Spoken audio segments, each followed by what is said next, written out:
अस्सलाम वालेकुम स्टूडेंट्स, आपके सामने 9th बायोलॉजी चैप्टर 1 के साथ हाज़िर हैं। पिछले टॉपिक में हमने जो बातें डिस्कस की थी उसमें शामिल था इंट्रोडक्शन टू बायोलॉजी।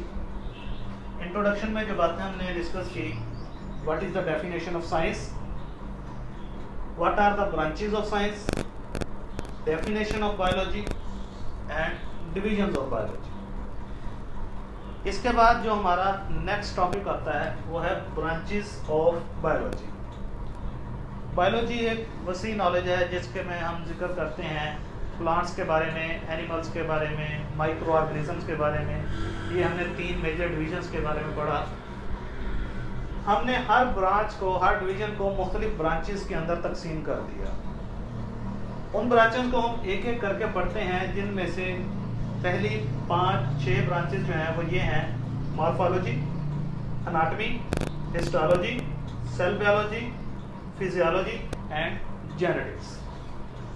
एक एक करके देखते हैं कि इनका क्या मतलब है और ये किस लिए हम इनको पढ़ा जाता है। तो मॉर्फोलॉजी सबसे पहली ब्रांच जो है जिसको हम पढ़ते हैं हमारी बुक के अंदर वो है morphology. Morphology deals with the form and structure of the organisms. इसमें 2 लफ्ज़ आ जाते हैं, फॉर्म एंड स्ट्रक्चर।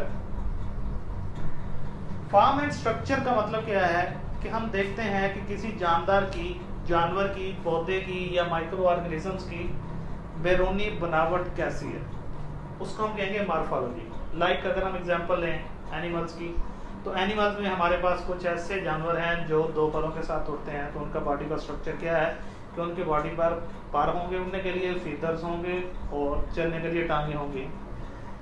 सिमिलरली दूसरे जानवरों का अगर जिक्र करें तो वो 4 पाँव पर चलते हैं, तो उनका बॉडी स्ट्रक्चर कुछ इस तरह मोड है कि वो 4 पाँव पर चल सकते हैं।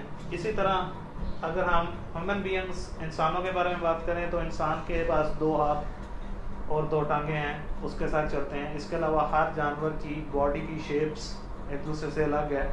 इसी तरह अगर हम पौधों की बात करें तो पौधों के फॉर्म एंड स्ट्रक्चर की तरफ जाएं तो पौधे जो हैं हमें कि मुख्तलिफ किस्म के नज़र आएंगे।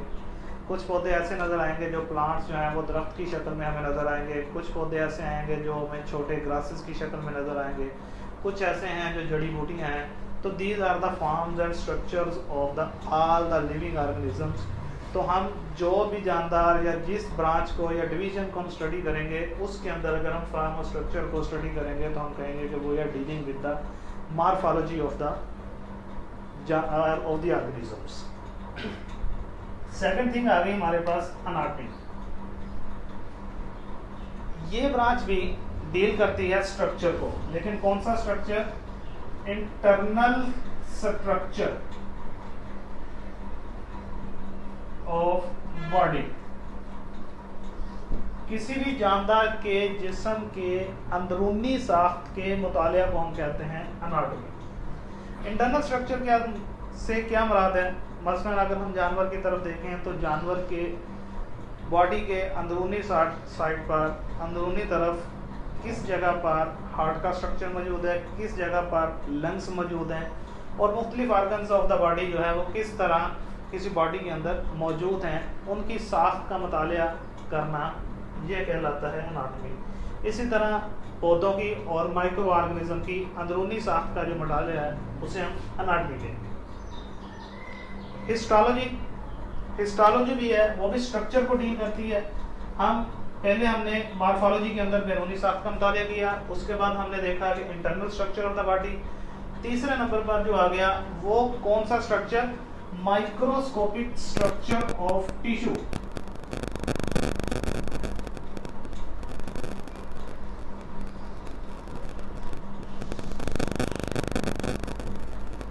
अब हमने ऑर्गन्स लेवल से एक स्टेप आगे चलेंगे।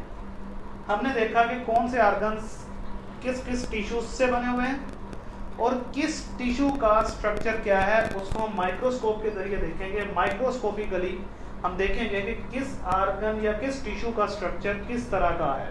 तो microscopic study of tissue is called as histology.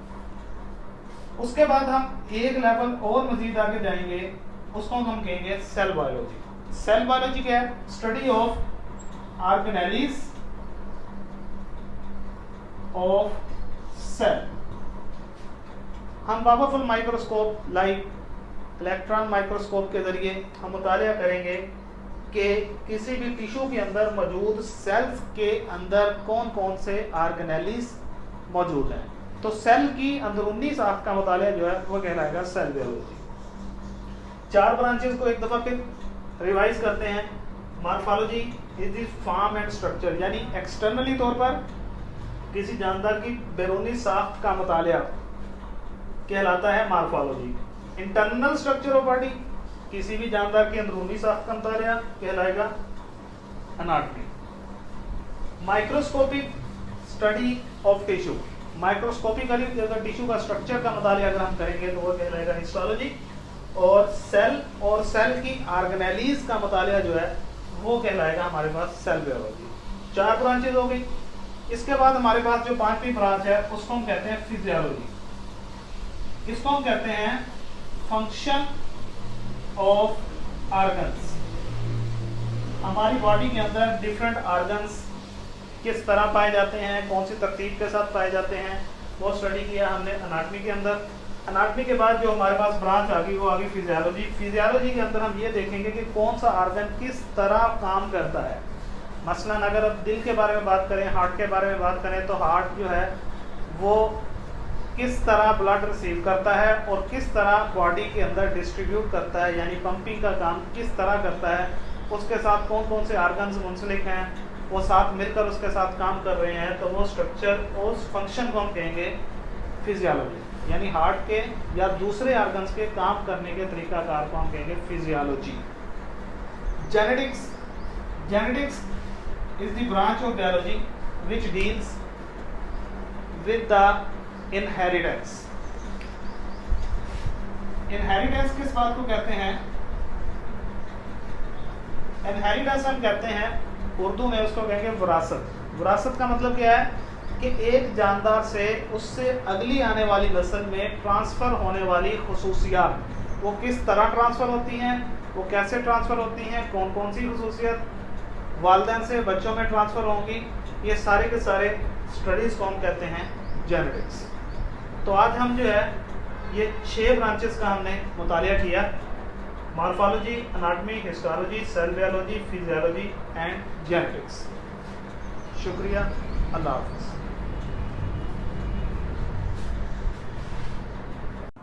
अस्सलाम वालेकुम स्टूडेंट्स,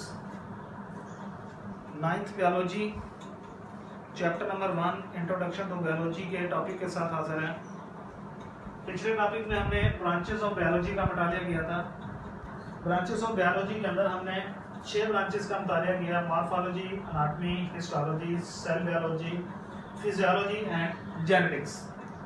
आज हम उसके बाद नेक्स्ट जो ब्रांचेस आती हैं उसमें जो लफ्ज़ पहला आ रहा है embryology. Embryology is the study of embryo. Study of embryo and development of embryo to a new individual is called as embryology। Embryo क्या है कि किसी भी जानदार के एक न्यू इंडिविजुअल से पहले जिस स्टेजेस में जाइगोट से मुख्तलिफ सेल्स इकट्ठे होकर जो स्ट्रक्चर बनता है उसको हम कहते हैं एम्ब्रियो। उस एम्ब्रियो से लेकर एक जानदार तक के नए जानदार के बनने तक के जो अमल के अंदर जो स्टेजेस आती हैं उस स्टेजेस की स्टडी को हम कहते हैं एम्ब्रियोलॉजी। एम्ब्रियोलॉजी के बाद दूसरा लफ्ज़ आता है हमारे पास, उसका नाम है टैक्सोनॉमी। टैक्सोनॉमी का लफ्ज़ निकला है टैक्सा से। टैक्सा का मतलब है ग्रुप्स। जानदारों को मुख्तलिफ ग्रुप्स में तकसीम करना।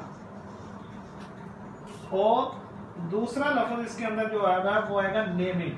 तो जानदारों को the branch of biology that deals with the naming and classification of organism into groups and subgroups is called as taxonomy।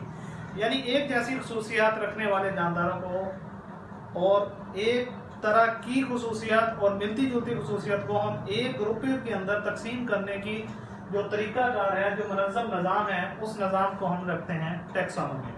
और नेमिंग करना इंटरनेशनल लेवल पर तमाम जानदार मुख्तलिफ इलाकों में उनको एक स्टैंडर्ड नेम के जरिए पुकारने के जो तरीकाकार है उसको नेमिंग देना, वो भी टैक्सोनॉमी के अंदर ही आएगा।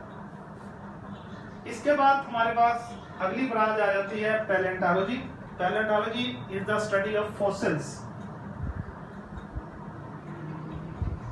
फॉसिल्स क्या होता है? रिमेन्स।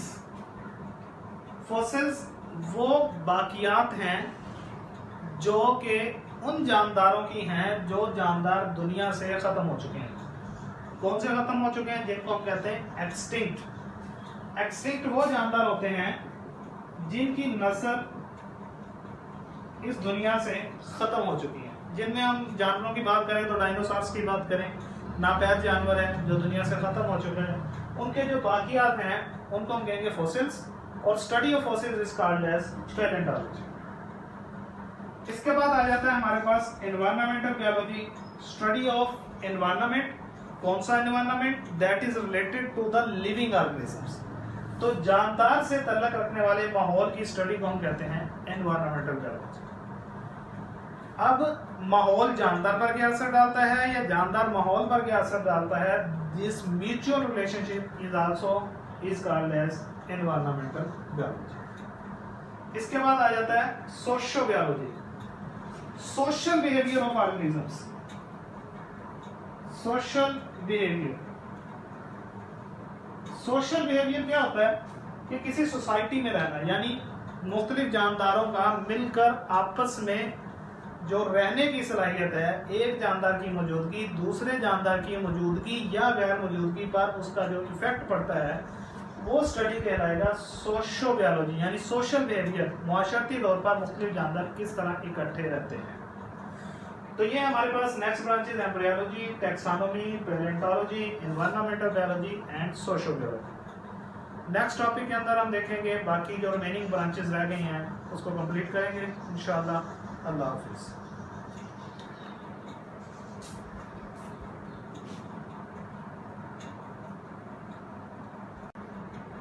अस्सलाम वालेकुम students, branches of biology 9th biology की बुक के चैप्टर नंबर 1 का टॉपिक जो हम कंटिन्यू कर रहे हैं, उसका लास्ट पार्ट जो है वो रिमेनिंग जो आज हम डिस्कस करने जा रहे हैं।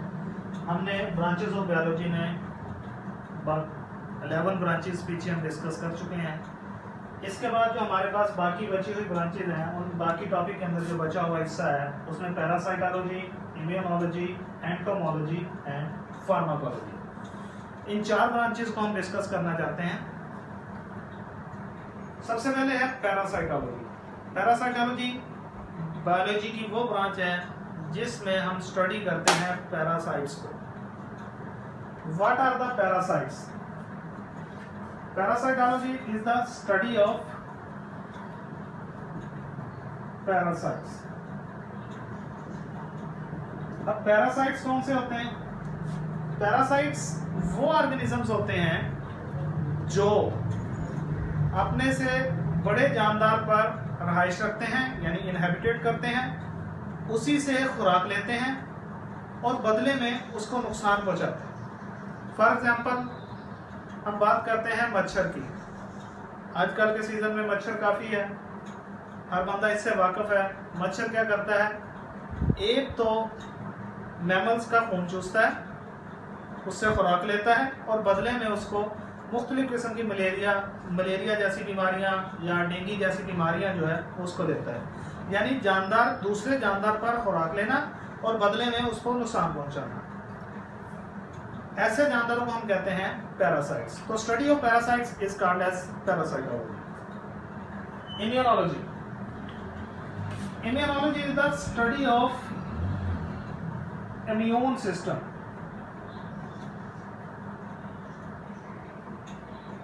इम्यून सिस्टम को हम उर्दू में कहेंगे कुव्वत मुदाफियत।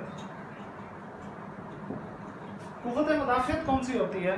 जितने भी जानदार दुनिया के अंदर पाए जाते हैं उन तमाम जानदारों के अंदर कुदरती तौर पर एक गिफ्ट होता है कि उनके अंदर एक डिफेंस सिस्टम है। बाहर से बॉडी के अंदर दाखिल होने वाले तमाम किस्म के जरासीम्स के खिलाफ एक ऐसी कुव्वत पाई जाती है जो ऑटोमेटिकली उनको मारती है और जानदार को बीमारियों से बचाती है। तो इस किस्म के सिस्टम के जो मुतालिया कहलाता है उसको हम कहते हैं immunology. The study of immune system is called as immunology. इसके बाद जो ब्रांच आती है उसका नाम है entomology. Entomology is the study of ants, चींटियां, हशरातुल अर्ज़, जितनी भी चींटियां हैं उनके स्टडी, क्या उनको स्टडी करना है कि वो किस तरह रहती हैं, किस तरह खुराक हासिल करती हैं, किस तरह कॉलोनीज बनाती हैं, किस तरह वो बढ़ती हैं, क्या उनका लाइफस्टाइल है। तो इन तमाम चीज़ों के स्टडी को हम कहते हैं entomology. Study of ants is called as entomology या स्टडी ऑफ इंसेक्ट्स। आंट्स का दूसरे लफ्जों में इंसेक्ट्स, इसमें सिर्फ आंट्स नहीं आ जाती, इसमें वो तमाम इंसेक्ट्स हैं, वो तमाम हशरातुल अर्ज़ हैं जो इस ग्रुप में शामिल होते हैं। And pharmacology, pharmacology is the study of drugs.